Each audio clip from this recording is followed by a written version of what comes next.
बहुत ट्रैवलिंग करते हैं हम लोग। एक साल में लगभग 1.5 लाख से ज़्यादा किलोमीटर दूरी तय कर लेते हैं और सभी लोग यात्रा करते हैं। जहाँ से भी जहाँ जाना होता है डीप इंटीरियर में हम जाते हैं, क्योंकि हम सुविधाओं की परवाह नहीं करते। आज पहली बार आप देख रहे होंगे कि हम इसमें हैं और यहाँ इसलिए हैं कि हमें कोई सामुदायिक जगह नहीं मिली। जब नहीं मिली तो काम तो करना था, तो इसलिए हमने इसको चुना। अन्यथा तो हम सब लोग धरती पर सोने वाले हैं और जैसा मिल जाए वैसा ही खाने वाले हैं। अभी तक दूसरे लोग हमें नाम देते थे, कभी शूद्र कहा तो कभी दलित कहा, कभी कुछ कहा, कभी कुछ कहा, और हमने प्रतिकार नहीं किया, स्वीकार किया। किसी ने दलित कहा तो हमने प्रतिकार नहीं किया, किसी ने शूद्र कहा, किसी ने कुछ कहा, स्वीकार कर लिया। लेकिन हमने बस एक ही बात कही, अब हमें स्वीकार नहीं करना है, अब हम जो खुद बनेंगे वही कहेंगे। अब हम जो कहेंगे लोग हमें वो कहेंगे। जैसे हमने कहा कि हम बौद्ध हैं तो लोग हमें बौद्ध कहेंगे। जब हम कहेंगे हमारा बौद्ध समाज है तो लोग कहेंगे ये बौद्ध समाज के लोग हैं।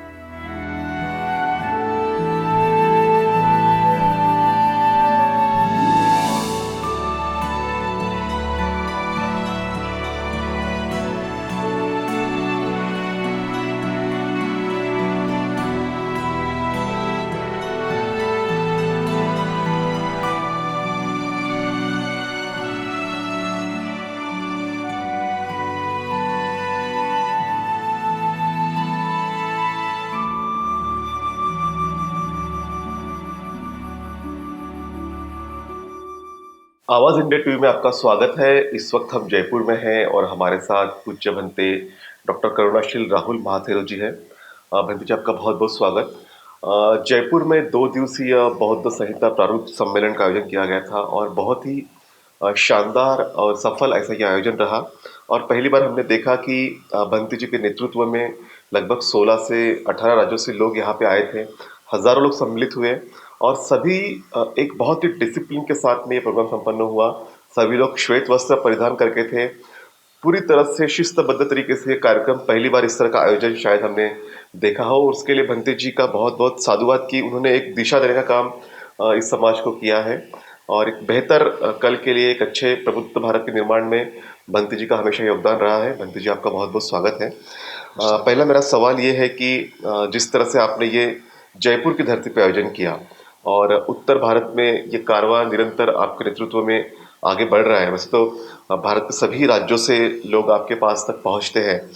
ये बौद्ध संहिता होनी चाहिए या इस तरह से कोई डिसिप्लिन का वर्क होना चाहिए, ये कैसे क्या आपको लगा और किस तरह से आपने इस आयोजन का सफल बनाने में प्रयास किए? पहले तो आवाज़ इंडिया का बहुत बहुत साधुवाद। आप नागपुर से चल करके जयपुर में आए, इस भीषण गर्मी में आपने जो दुस्साहस किया है, इसके लिए आपको बहुत बहुत साधुवाद, मंगल कामनाएं। इसके लिए मैं बताना चाहूँगा कि शुरू में मैं बहुत प्रभावित था उन लोगों से जो अम्बेडकराइट थे। उनकी बातों को सुन करके मुझे लगता था कि ये सही और सच्चे अनुयायी हैं जो बाबा साहब की बात करते हैं, विचारों की बात करते हैं। बहुत लंबे समय के बाद समझ में आया कि वो सिर्फ मंच पर बात करते हैं, व्यवहार में, आचरण में, स्वभाव में, परंपराओं में वो सब बातें नहीं हैं। वो सारी बातें ट्रेडिशनल ही हैं। जब बदलाव का समय आता है तो वे शरणागत हो जाते हैं और मंच का समय आता है तो वो बहुत ऊंची आवाज में बोलते हैं। फिर थोड़ा सा और आगे बढ़े, बुद्ध धर्म में प्रवेश किया तो वहां पर भी यही चीज देखने को मिली। मंच पर तो लोग बौद्ध हैं, नाम के पीछे भी बौद्ध लगाते हैं, लेकिन वो आचरण से बौद्ध नहीं है, स्वभाव से बौद्ध नहीं है, परंपराओं से, पर्व से, प्रतीकों से कहीं पर भी उनमें बुद्धिज्म नहीं है। तो एक भिक्खु होने के नाते इस बात को ठीक से समझ पा रहा था कि भारत में धम्म क्रांति सफल कैसे होगी अगर बौद्ध बनने के बाद हमारी वाणी नहीं बदली, हमारा स्वभाव नहीं बदला, करुणा मैत्री का व्यवहार नहीं हुआ, स्वतंत्रता का जीवन नहीं हुआ, न्याय की अवधारणा स्थापित नहीं हुई, तो फिर हम कैसे कहेंगे कि हम बौद्ध हैं। तो बौद्धों की भी एक पहचान होनी चाहिए और उनकी पहचान एक कल्चर से होनी चाहिए, व्यवहार और स्वभाव से होनी चाहिए, वाणी से होनी चाहिए। क्योंकि बुद्ध के धर्म को समझते हुए यही बात समझ में आई जब तक धम्म हमारे आचरण में नहीं होगा तब तक हम बौद्ध कैसे बनेंगे। जी। हो सकता है कि हम सर्टिफिकेट ले लें, हाँ। हो सकता है कि हम दीक्षा ले लें, लेकिन बौद्ध नहीं बना जा सकता। हम्म। तब हमारे साथ जो लोग जुड़े हैं, बहुत कर्मठ हैं, ईमानदार हैं, उनसे बैठ कर के मंथन हुआ, मंत्रणा हुई। हमने कहा जब तक जीवन में अनुशासन नहीं होगा, राइट। हमारे जीवन का लक्ष्य श्रेष्ठ जीवन निर्माण नहीं होगा हम्म। और निब्बान प्राप्ति हमारा अल्टीमेट गोल नहीं होगा, तब तक हम बौद्ध नहीं कहला सकेंगे। एक दीनहीन प्रकार से जीवन जी करके, दूसरों की आलोचना का जीवन जीते हुए, दूसरों की बुराई करते हुए हम कब तक जिएंगे। जी। तो सबने इस बात पर सहमति जाहिर की कि हमें एक सुंदर रूप में धर्म को स्थापित करना चाहिए। और बौद्ध बनने के बाद हमारा समाज नहीं है, हाँ। बौद्ध समाज स्थापित होना चाहिए। हर बौद्ध, प्रत्येक बौद्ध अपने संबंध बौद्धों में स्थापित करे, वैवाहिक संबंध बौद्धों में स्थापित करे और हमारे अपने ट्रेडिशन हो, हम किसी की कॉपी ना करें, हम किसी के पैरेलल ना चलें, हम जो सही है धर्म के अनुरूप है और मैं कहूँ कि जिससे कुशल कर्मों का भी संपादन होता है और श्रेष्ठता का भाव है, स्वतंत्रता की अवधारणा है, हम उसके अनुरूप काम करें। तो सभी ने बैठ कर के ये तय किया कि भारत के बौद्धों की भी एक जीवन शैली होनी चाहिए। अच्छा। भारत के बौद्ध भी एक विशेष प्रकार से अपना व्यवहार निर्मित करें, जिनके स्वभाव से पता लगे कि ये जरूर बौद्ध होगा। जैसे बाबा साहब ने हमें गुलामी से मुक्त करने की बात कही, तो ये सुस्पष्ट होना चाहिए कि बौद्ध होगा तो स्वतंत्र ही होगा, वो परतंत्र नहीं हो सकता जी। वो सामाजिक गुलामी को स्वीकार नहीं कर सकता। बौद्ध होगा तो गरीब नहीं होगा, क्योंकि बुद्ध गरीबी को पसंद नहीं करते। जी। तो हम गरीब ना रहें, हम स्वतंत्र रहें, हम श्रेष्ठ बने। तो इसके लिए जो आचार संहिता की आवश्यकता अनुभव हुई, तो जो बाबा साहब के द्वारा लिखा हुआ हमारा धम्म ग्रंथ है, बुद्ध और उनका धम्म, उसमें से महत्वपूर्ण प्रसंग लिए। अच्छा। कुछ विनय पिटक को आधार बनाया, कुछ त्रिपिटक के भिन्न भिन्न बातों को ध्यान में रखा और जो बुद्धिस्ट कंट्रीज हैं उनके जो ट्रेडिशंस हैं जितना हम समझ सकते थे थोड़ा उनमें से भी लिया। और जो हमें अच्छा लगा हमने उसको संकलित किया। और अब 16 राज्यों के लोगों को बुला करके उनके सामने प्रस्ताव रखा कि बौद्ध अगर ऐसे होंगे तो मैं समझता हूँ कि जो बाबा साहब की बौद्ध में भारत की परिसंकल्पना थी वो वास्तव में एक सुंदर स्वरूप में आएगी। जी हाँ। तो ये कार्यक्रम लोगों के अनुमोदन के लिए था, सहमति के लिए था, समझ में भी आना चाहिए। और जो सुझाव अच्छे लगेंगे हम उनको स्वीकार भी करेंगे। इसलिए हमने श्रेष्ठ भिक्षुओं को बुलाया। जी। बदंत पी शिवली महाथेरो जी जो श्रीलंका से हैं, जी हाँ, उनका सानिध्य हमें मिला। बदंत देवेंद्र थेरो जी जो सावथी से हैं, वो इस समारोह को उद्घाटन करता बने। डॉक्टर चंद्र कीर्ति जो कि नागपुर से हैं, प्रोफेसर हैं मेरठ में, उनका भी सानिध्य मिला। और बनते नागभूषण जी जो कर्नाटका से हैं, डॉक्टर नागभूषण जी, वो भी हमारे साथ मिलकर काम करने लगे। तो इस प्रकार से भिक्षुणी सुनीति भी हमारे साथ जुड़ी इस मूवमेंट में। और बहुत सारे भिक्षु हैं जो उत्तर भारत के हैं, उन सब का एक योगदान रहा है जी। और जितने भी धम्मभूमि से जुड़े हुए लोग थे, ये यूँ कहें कि धम्म के क्षेत्र में, बाबा साहब की मूवमेंट के क्षेत्र में जो भी व्यक्ति काम कर रहा था, हमने उन सबको आह्वान किया। सबका आह्वान किया आपने। और सबसे महत्वपूर्ण बात इसमें रखी, हमने समारोह को किसी संगठन की अवधारणा में नहीं बांधा। हम इसको स्वतंत्र रखा। क्योंकि धम्म एक संगठन का विषय नहीं है। धम्म एक स्थापना का विषय है, जीवन के रूपांतरण का विषय है। अब नागपुर में जो धम्म का काम कर रहा है, हरियाणा में जो धम्म का काम कर रहा है, यहाँ धम्म बढ़ेगा तो नागपुर वालों को भी खुशी होगी, नागपुर में धम्म बढ़ेगा तो हमें खुशी होगी, क्योंकि धम्म का एक वातावरण निर्मित होगा। तो जो भी संगठन, जो भी व्यक्ति, जो भिक्षु जिस भी क्षेत्र में काम कर रहा है, हमने सोचा कि वो अपने ही संगठन को बनाए रखे, लेकिन एक श्रेष्ठ जीवन की अवधारणा, एक अच्छे समाज की अवधारणा, एक विकसित और संस्कारित जीवन की अवधारणा पे वो काम करे। और जैसा बाबा साहब ने कल्पना की थी, एक भिक्षु कैसा होना चाहिए, एक उपासक कैसा होना चाहिए, जी हाँ। एक भिक्षु के कर्तव्य क्या होने चाहिए, उपासक के कर्तव्य क्या होने चाहिए, उन बातों को हमने ध्यान में रखा। और हम सोचते हैं कि जब मैं पढ़ूं तो मुझे लगना चाहिए कि मैं परीक्षा में बैठ रहा हूँ और परीक्षा लेने वाले बाबा साहब हैं, तो हमें खरा उतरना है। जी। उपासक पढ़े तो उसे भी ख्याल रहे कि बाबा साहब ने प्रश्न पत्र तैयार किया है और हमें इसमें पास होना है, अच्छे अंकों से पास होना है। बस ये भाव लोगों में पैदा हो जाए, यही मकसद था इस समारोह को, इस कार्यशाला को ऑर्गेनाइज करने का। जी, ये जो समारोह आपने आयोजित किया, उसमें एक बहुत अच्छी बात हमें जो नज़र आई कि सारे के सारे लोग श्वेत वस्त्र में थे। आपने एक समानता लाने की कोशिश की महिलाओं के संदर्भ में भी। उनके जो पहराव था, वो एक सेम सफारी टाइप पहराव उनका था। तो ये जो डिसिप्लिन आपने इतने सालों में शायद डेवलप किया होगा, तो ये कैसे संभव हुआ कि आपने किस तरह से काम किया? क्योंकि ये तो एक दिन में होने वाला काम नहीं था, आप निरंतर इसके लिए साधना की होगी और उसका प्रतिफल हमने कल देखने को मिला।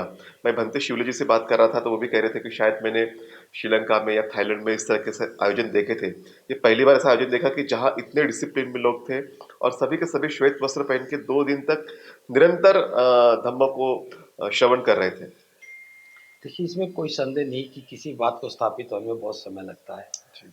मैं छोटा सा उदाहरण देना चाहूँगा। 1987 में मैंने पहली बार घूंघट यानी कि हाँ। पर्दे के ऊपर काम करना शुरू किया। अच्छा। घर से शुरुआत की। अच्छा। विद्रोह तो होता ही है हाँ। और चलते-चलते हम यहाँ तक आ गए। हाँ। 87 से लेकर के यहाँ तक मैं बात करूँ, 24 से 3 27 37 वर्ष हो गए। हम्म। हम कुछ लोगों का ही घूंघट हटा पाए। तो समझ में आया कि घूंघट सिर्फ घूंघट नहीं है, पर्दा नहीं है। हाँ। इसके पीछे पोशाक भी है जी हाँ। कि पोशाक में ये प्रोविजन है कि वो कर सके। कर सके, हाँ। तो जब समझ में आया कि हमें पोशाक बदलनी होगी, तभी ये बात छूटेगी। तो हमने जब डिजाइन किया कि बौद्ध हैं तो श्वेत वस्त्र होने चाहिए। श्वेत वस्त्र कैसे हों? अगर हम धोती कुर्ता पहनेंगे तो फिर ट्रेडिशनल होगा। हाँ। अगर हम कुर्ता पजामा पहनेंगे तो किसी और का परिचायक होगा। तो बाबा साहब को हमने देखा, तो बाबा साहब ने उस हालत में कैसे कपड़े पहने। आज हम उनसे बेहतर जीवन जी रहे हैं, हमें और बेहतर करना चाहिए, तो सफारी को चुना। सफारी का एक डिजाइन बनाया ताकि सिंबॉलिक रहे। आपने देखा होगा कि 5 हाँ। पट्टियां खड़ी हुई थी और 3 पट्टी जो है वो तिरछी थी। वो तीक्ष्ण पंसिल के परिचाय के रूप में हमने इसको रखा कि सबको पता रहे कि ये तीक्ष्ण पंसिल का प्रतीक है और सफारी सफारी ही हो। सवाल ये उठा कि महिलाएं कैसी पोशाक पहने। हमने कहा कि ये कौन तय करेगा कि महिलाएं कैसा पहने। जी हाँ। ये तय महिलाओं को ही करना है हाँ। कि उनको क्या पहनना चाहिए। हाँ। तो उस मीटिंग में बहुत सारी महिलाएं भी थी। उन्होंने कहा कि हम सफारी क्यों नहीं पहन सकते। हमने कहा कि हम तो चाहते हैं कि आप अपनी इच्छा से पहने। जी।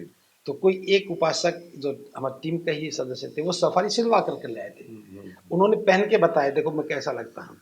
फिर जो उपासिकाएं थी उन्होंने कहा सफारी हमें भी दो। फिर वो पहन करके आई, उन्होंने कहा देखो हम भी ऐसे ठीक लगते हैं। तो फिर ये तय हो गया कि उपासक हो या उपासिका, सभी लोग सफारी पहनेंगे। यूनिफॉर्मिटी आएगी। हाँ, फिर भी कोई कंपल्सन नहीं है। अच्छा, कंपल्शन नहीं है। हाँ, आप देखेंगे कि 78 ईयर्स की बुजुर्ग महिला ने भी सफारी पहनी थी। जी सिर हाँ। के बाल भी कटवाए। हाँ। सिर के बाल कटवाने का हमारा उद्देश्य नहीं था, लेकिन स्वतंत्रता का भाव जिसके मन में पैदा जी हुआ। हाँ। हाँ। हमने कहा भी सफारी जब लंबे बाल हो, सफारी पहने हो, तो फिर सफारी काली होगी। समझ में आया तो बाल छोटे भी हो गए और इसके साथ साथ चूड़ियां भी उतर गई। हाँ। तो ये सारी चीजें समय लगा है, लेकिन लोगों की समझ में आया है। लोगों के समझ में और मैं ये बता दूं, जो सफारी में थे वो सभी दमभूमि के नहीं थे। अच्छा। कोई भी संगठन का व्यक्ति इसको सिलवाता पहनता है, हमें कोई आपत्ति नहीं है। हम संगठन की सीमाओं से बाहर जाके काम कर रहे हैं।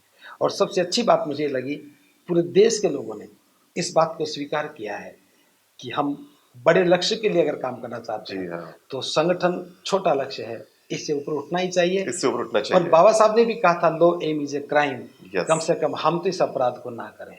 जी बिल्कुल, ये आपने बिल्कुल सही कहा कि इससे ऊपर उठना चाहिए, संगठन के ऊपर उठना चाहिए। मैंने कल जो ऑब्जर्व किया उसमें मैंने देखा कि काफ़ी संख्या में, क्योंकि कई बार ये सवाल उठता है कि जब हम अम्बेडकरेट मूवमेंट की बात करें या बुद्धिज्म की बात करें तो यूथ्स उसमें नहीं होते, लेकिन आपके समारोह में बड़े संख्या में युवा सम्मिलित थे और वो बहुत बढ़ चढ़ के हिस्सा भी ले रहे थे, काम भी कर रहे थे, वॉलंटियर भी काम कर रहे थे। तो ये जो आपने युवाओं के मन में जो ये समर्पण भाव जो निर्माण किया, ये कैसे संभव हुआ?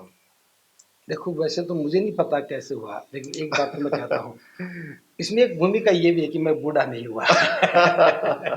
मैंने सोचा कि हम हर पल जवानी में जिए, हाँ हर पल उत्साह में जिए। जी दूसरी बिल्कुल। बात, नौजवानों को क्या चाहिए, हाँ वो बहुत एनर्जेटिक होते हैं, जी हाँ, उन्हें चैलेंजेस चाहिए, चैलेंजिंग बात है। उन्हें जीवन में कुछ चुनौतियां चाहिए। हाँ और समाज को बदलना है, इसकी बाधाएं हैं, इससे बड़ी चुनौती क्या होगी। जी हमने उन चुनौतियों को उनके सामने रखा। हाँ अगर लड़ना चाहते हो तो इन चुनौतियों का सामना करो। हाँ छोटे मोटे काम करने का, क्रिकेट का खेल खेल लिया, छोटा सा कुछ लाइब्रेरी बना ली, ये छोटे काम है। जी हाँ, जीवन निर्माण का सबसे बड़ा काम है। सबसे और बड़ा। युवाओं ने इसको स्वीकार किया। जैसे हम्म। आपने ऐसा धम्म कारवां सुना होगा, जय आगरा में बड़ा धम्म कारवां हाँ होता है। हाँ हाँ। तो धम्म कारवां ने लोगों को जोड़ा।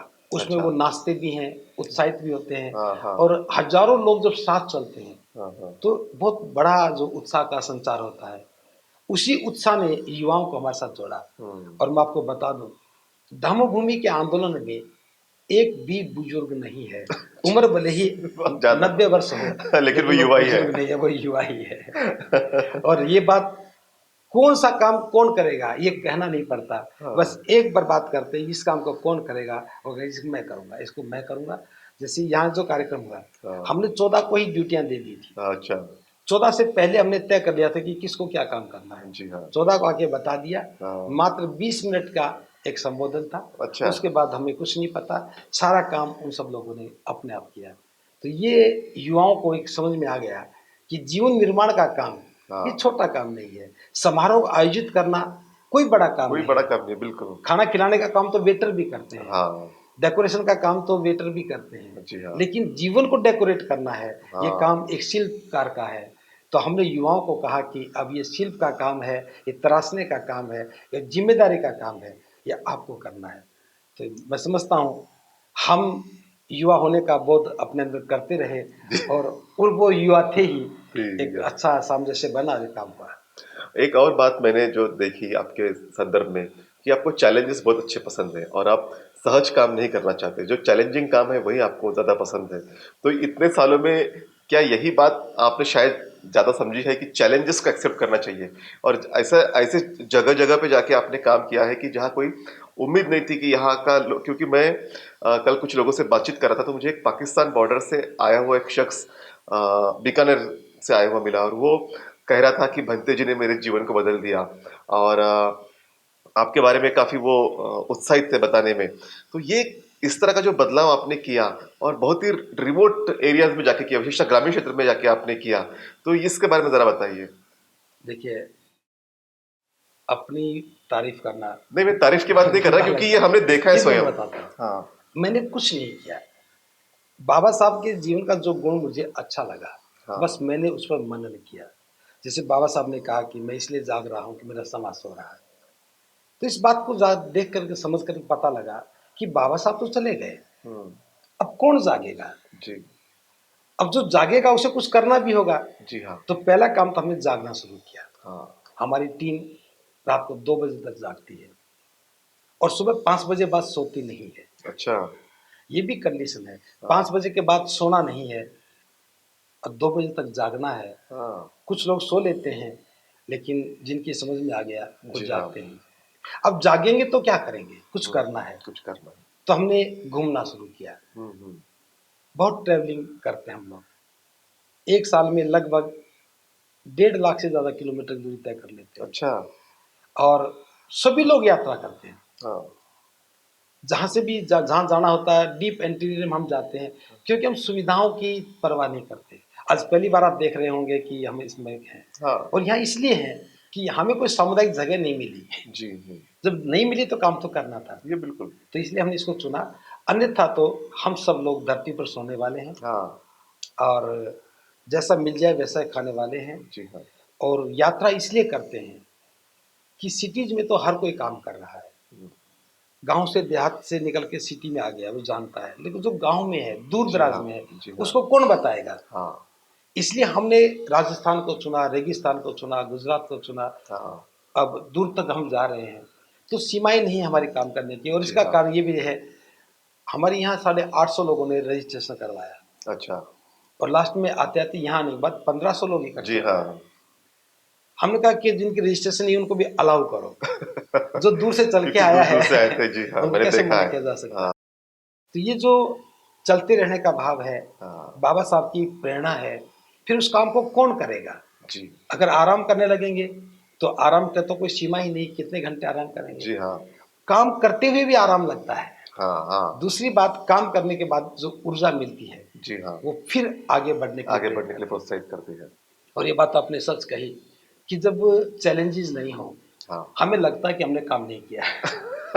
यस इसलिए काम करने के लिए चैलेंजेस स्वीकार करना पड़ता है। एग्जैक्टली और हम एग्जैक्टली लगता है जब चैलेंजेस होता है तो हमारे अंदर ऊर्जा ज़्यादा होती है। जी जब चैलेंजेस नहीं होते तो फिर हम थोड़ा सा निराश होते हैं। हाँ इसलिए हमेशा हम चाहते हैं कि हम ऊर्जावान बने रहें जी और नई नई चुनौतियों का सामना करते हुए आगे बढ़ें। जी हाँ, मैंने एक बात को और नोट किया कि दान पारमिता जो सबसे पहली पारमिता बताई गई 10 पारमिताओं में, और दान भावना का जो एक संकल्प होता है, जिस तरह से आपने अपने उपासकों के बीच निर्माण किया है, जो दूर दराज से आए थे, और धम्मभूमि का एक नेक्स्ट प्रोजेक्ट भी आपने वहाँ अनाउंस किया कि अलीगढ़ के पास एक ज़मीन भी आप लोगों ने खरीदी है, और वहाँ पे कुछ लोगों ने ही मिलके वो पहले खरीदी थी। बाद में कल हमने देखा कि कई लोगों ने आके बहुत ही श्रद्धा भाव से डोनेट किया।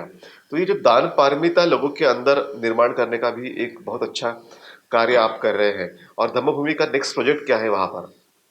जब मैं आपको बताऊं, दान पारमिता, ये जमीन हमने नहीं खरीदी। जी ये जो धम्मभूमि के उपासक हैं, हाँ हाँ उन्होंने कहा कि अगर हम नहीं खरीदेंगे तो बंते जी कभी और कहीं ना चले जाएं, कभी और कहीं ना खरीद ले। इसलिए अच्छा उन्होंने अपना जमीन ढूंढी, मेरे को दिखाया। ओके जब रजिस्ट्री की बात आई तो 3 लोगों ने कहा जी हमारे पास पैसा है, हाँ एक आध और मिल जाए तो हम इसको करवा देंगे। हम्म, तो जैसे 23-23 लाख रुपया उन्होंने इकट्ठा करने की प्लान बनाई, फिर 25-25 लाख हुआ, आखिर में 8 लाख की कमी पड़ गई, कहीं से कम आया।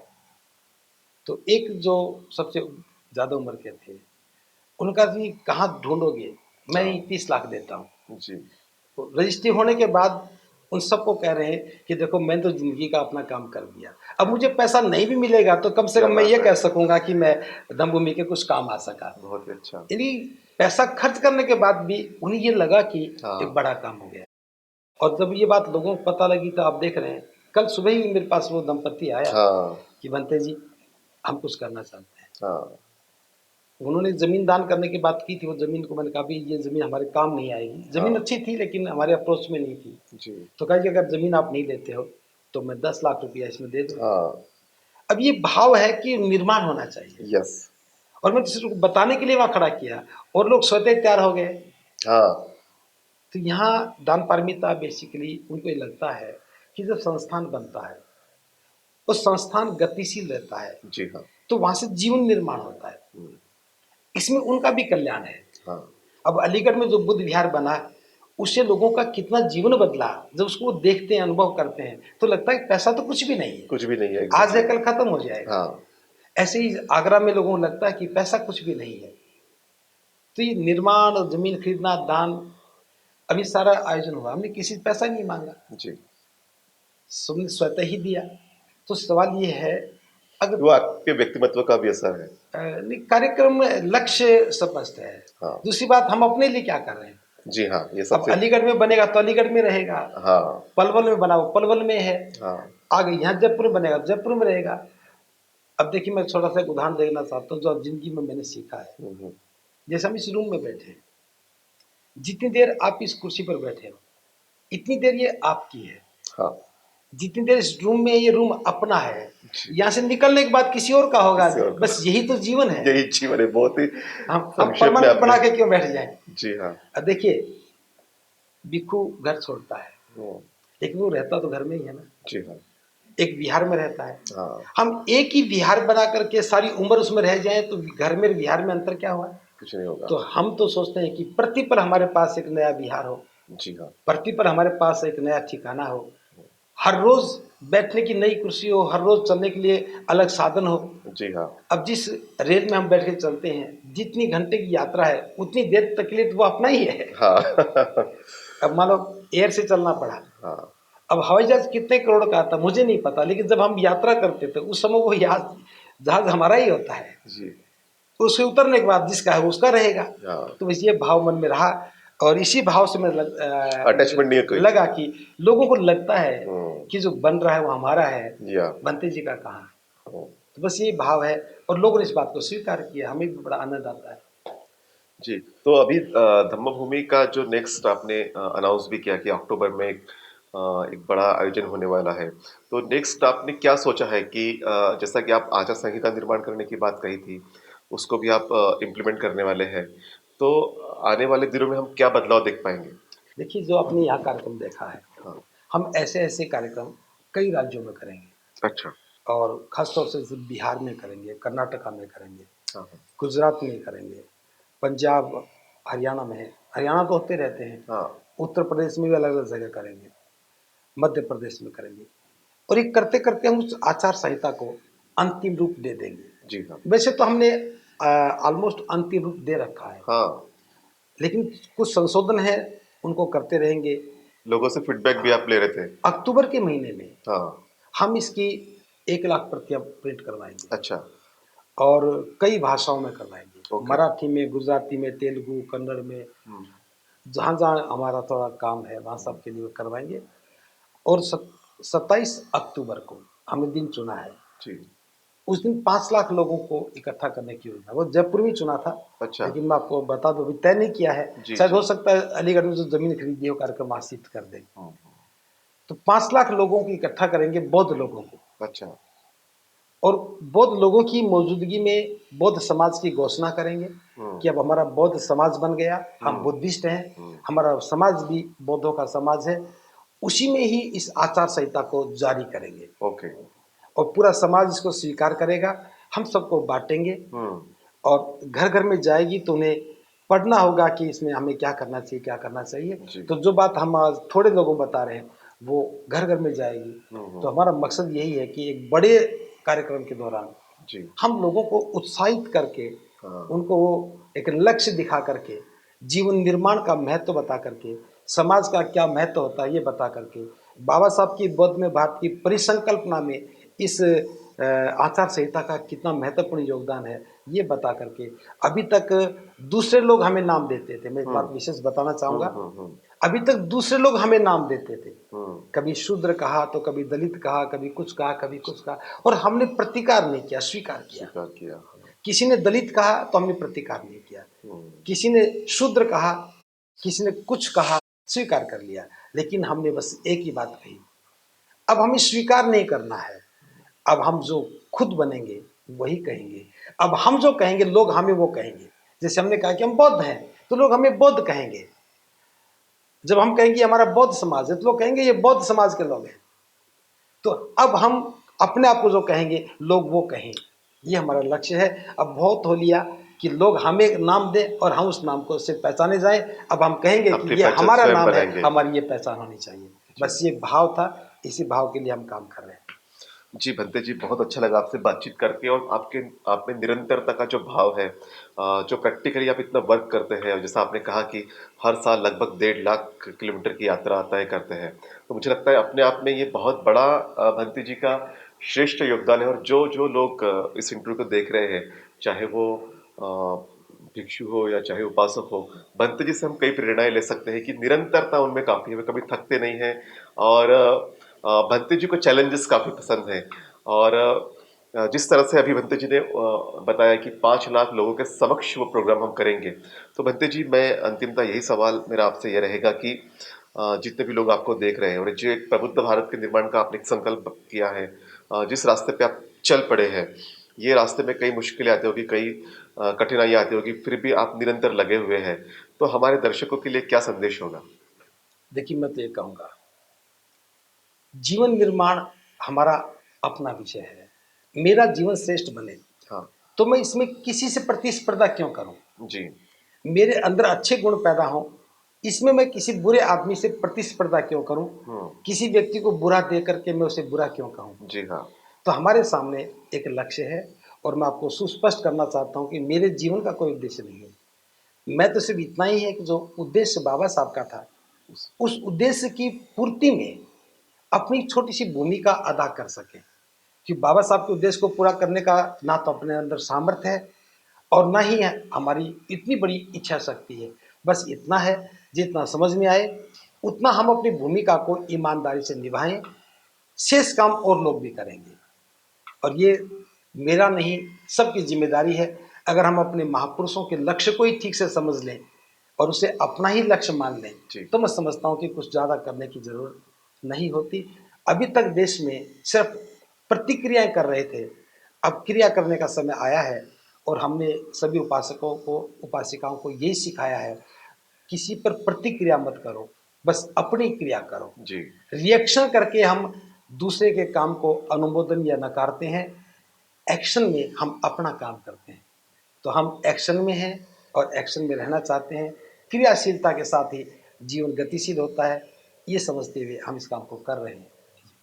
जी, तो ये थे बनते डॉक्टर करुणाशील राहुल महाथेरो जी, जिन्होंने कहा कि जीवन निर्माण और जीवन का उत्थान ही उनका लक्ष्य है और वो लक्ष्य जो हमारे महापुरुषों ने बाबा साहब ने जो तय किया था उसी के तहत वो काम कर रहे हैं। लेकिन बनते जी से मिल के हम तो काफ़ी इंस्पायर हुए और आप भी शायद ज़रूर इंस्पायर होंगे और जो चैलेंजेस है उसे एक्सेप्ट करते हुए आगे जाएंगे। यही इनके जीवन का भी संदेश है, क्योंकि बनते जी को मैंने जब देखा तो चैलेंजेस वाली बात मुझे काफी पसंद है कि चैलेंज एक्सेप्ट करना चाहिए और जो सहज काम है वो नहीं करने चाहिए, जो असहज काम है वो करके दिखाने चाहिए। और बनते जी बिल्कुल रेयर इंटीरियर जगह पे जाके और अलग अलग देश के कोने में जाके, हिस्से में जाके लोगों को प्रबोधन करते हैं, वहाँ उनके जीवन को उत्थान करते हैं, जीवन को निर्माण करते हैं।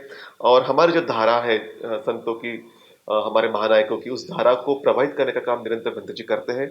बनते जी, आप हमारे बीच में आए और हमसे बातचीत की, उसके लिए आपको बहुत बहुत मंगल कामनाएं, साधुवाद, धन्यवाद। मैं भी एक आमंत्रण दे रहा हूँ सभी दर्शकों को और आवाज़ इंडिया की टीम को, विशेष रूप से आपको, कि 27 अक्टूबर का कार्यक्रम जहाँ भी निर्धारित होगा, जी। आप उसमें सादर आमंत्रित हैं। और पूरे देश के लोग जो इस कार्यक्रम को अपना समझते हैं, उनको अवश्य आना चाहिए। ये मेरा अनुरोध है कि वो आने की योजना बनाएं और जो कुछ समझ में आए, जी। जो कुछ सीखने को मिले, अच्छा लगे तो उसे और लोगों तक पहुंचाने का काम करें। आप भी हमेशा गतिशील रहते हैं, आपकी गति बनी रहे और निरंतर इसी प्रकार से विचार लोगों तक पहुंचाते रहें, ये हमारी मंगल कामना है। आप सबके लिए भवतु सर्वमंगलम, भवतु सर्वमंगलम। Thank you.